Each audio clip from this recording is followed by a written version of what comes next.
Assalamualaikum warahmatullahi wabarakatuh. Selamat pagi untuk kita semua.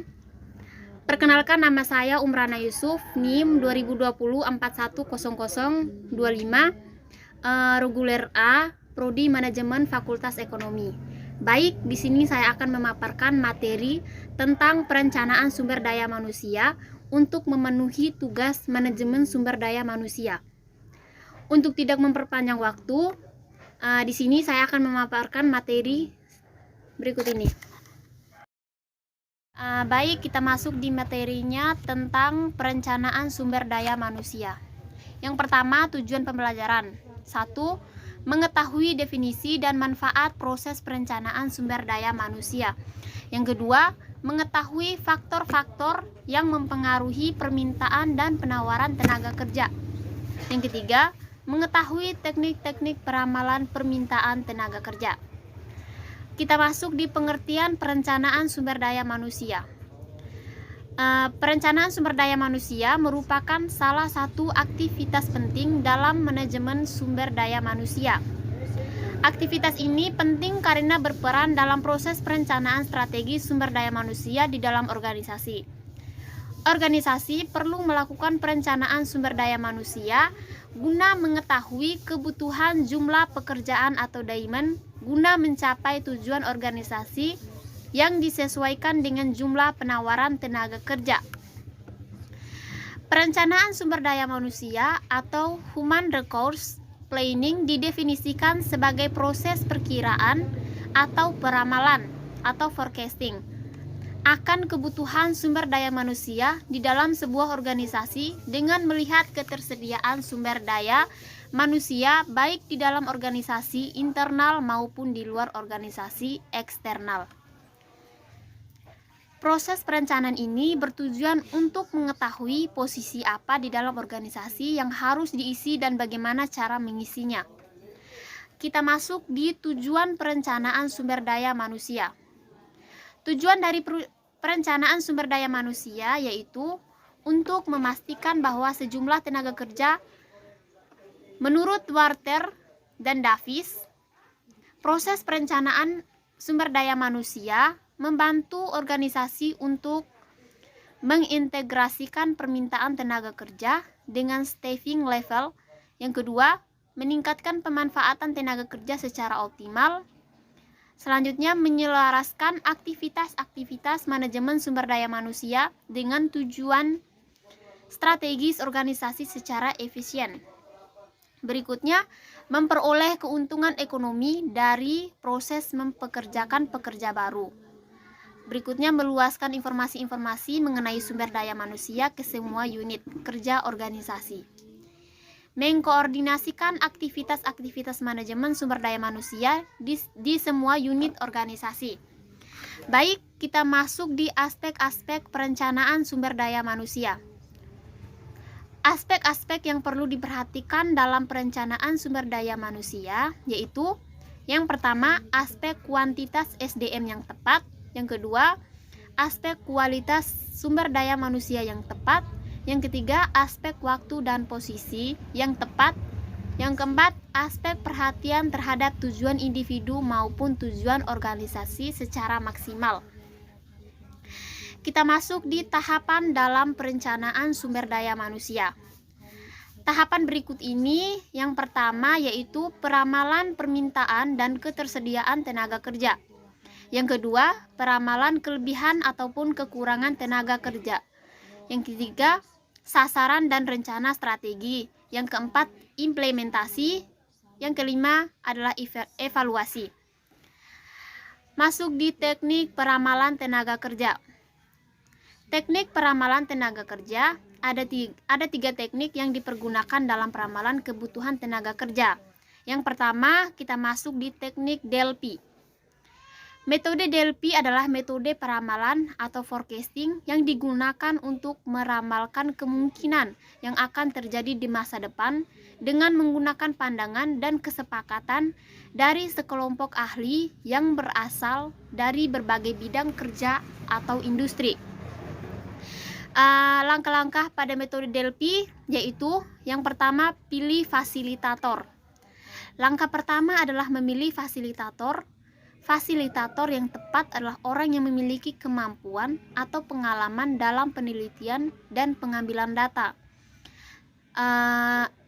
Kedua, identifikasi para ahli. Yang diperlukan teknik atau metode DLP ini sangat tergantung pada panel ahli. Tim panel ini dapat berasal dari tim kita, pelanggan atau customer, atau ahli lain yang berasal dari organisasi kita sendiri ataupun organisasi lainnya. Yang dimaksud dengan orang ahli adalah individu dengan pengetahuan dan pengalaman yang relevan dengan topik atau ilmu tertentu.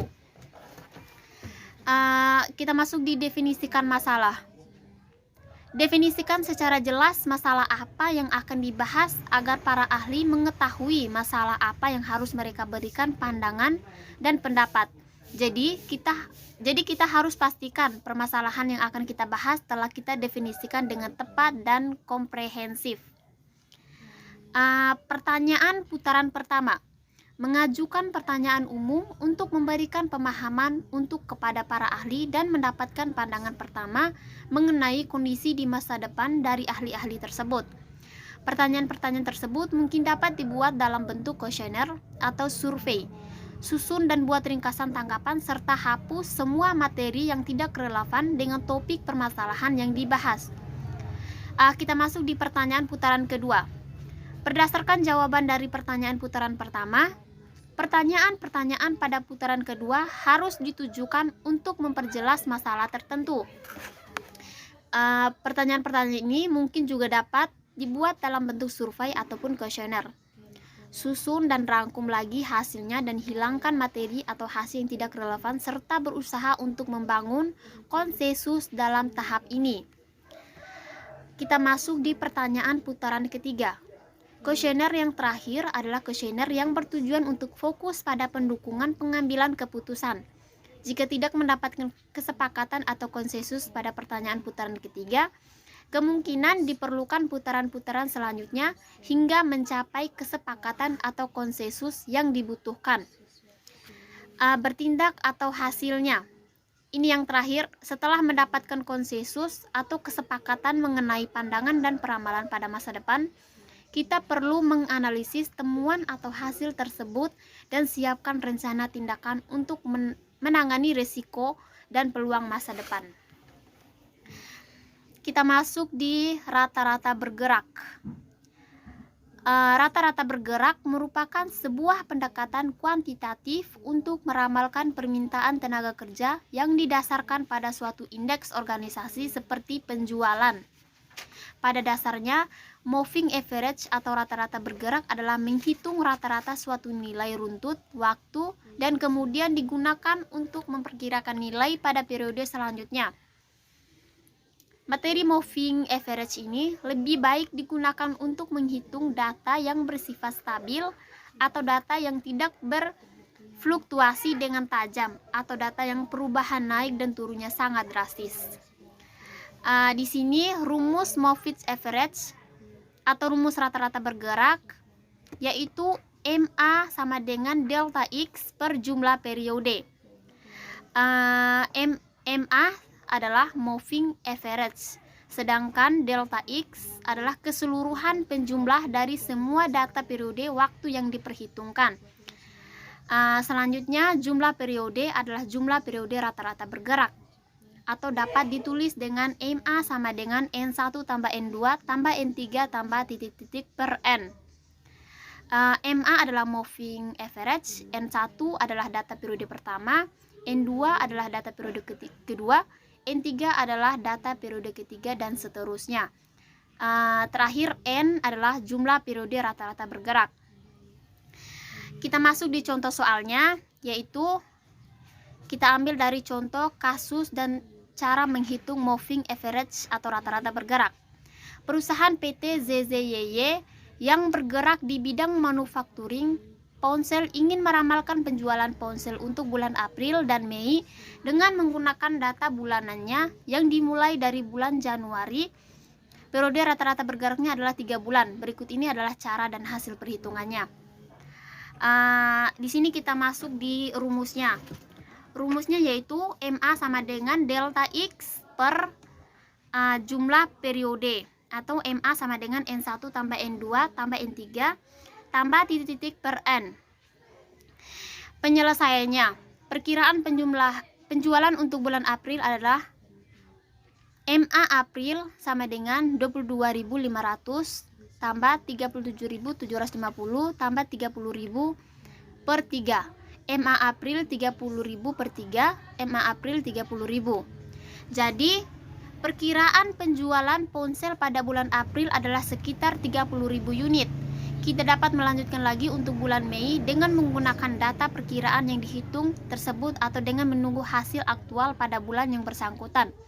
Misalnya data aktual pada bulan April yang didapat adalah 35.000 unit, maka perhitungannya adalah sebagai berikut.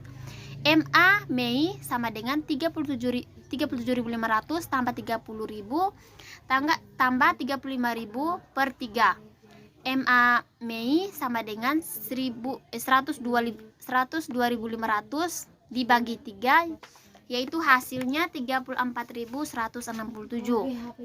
Dengan perhitungan tersebut didapat bahwa perkiraan penjualan ponsel untuk Mei adalah sekitar 34.167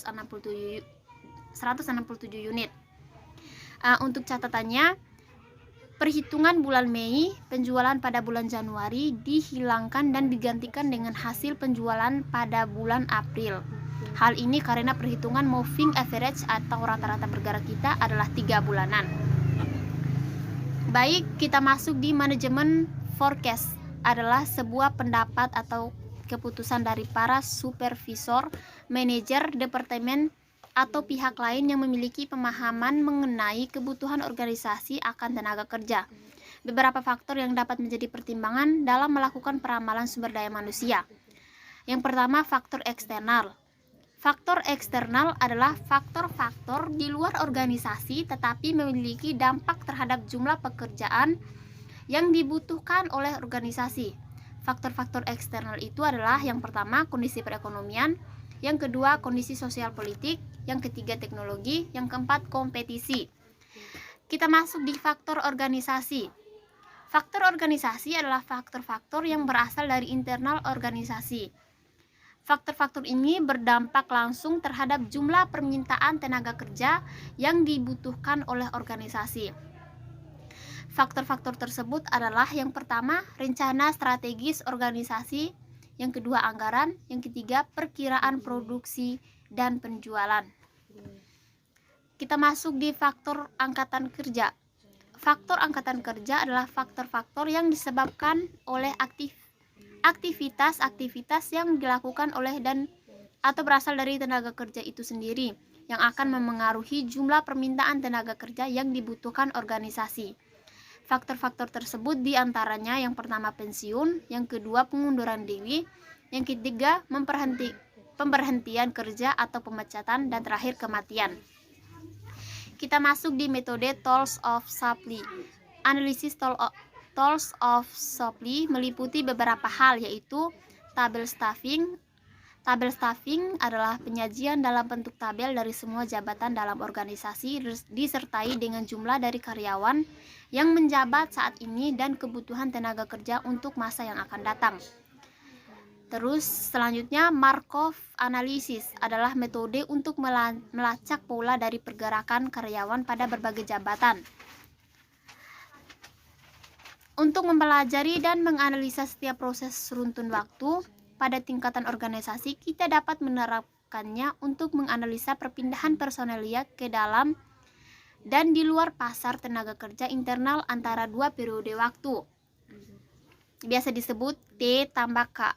Sejumlah personelia bisa tetap pada pekerjaan yang sama, dipindah atau transfer, memperoleh kenaikan pangkat atau promosi, menerima penurunan pangkat atau demosi, dan keluar atau berhenti bekerja pada organisasi atau turnover. Untuk menjelaskan mekanisme AM, kita ambil sebuah contoh forecast. Perkiraan suplai sumber daya manusia yang dibuat dengan basis tahunan meskipun periode waktu lainnya dapat juga digunakan. Berikutnya, rencana suksesi. Rencana suksesi adalah proses untuk mengidentifikasi, mengembangkan, dan melacak individu-individu kunci untuk posisi eksekutif. Selanjutnya, bagan penempatan. Bagian penempatan adalah daftar dari pemegang jabatan saat ini dan personi yang potensial jika ada lowongan pada jabatan tersebut. Berikutnya, skill inventories adalah data dari pendidikan, pengalaman, minat, dan keterampilan yang dapat memberikan petunjuk kepada manajemen untuk secara cepat mengisi lowongan jabatan sesuai dengan latar belakang karyawan. Sekian dari materi yang sudah saya sampaikan, kurang dan lebihnya saya mohon maaf. Terima kasih. Wassalamualaikum warahmatullahi wabarakatuh.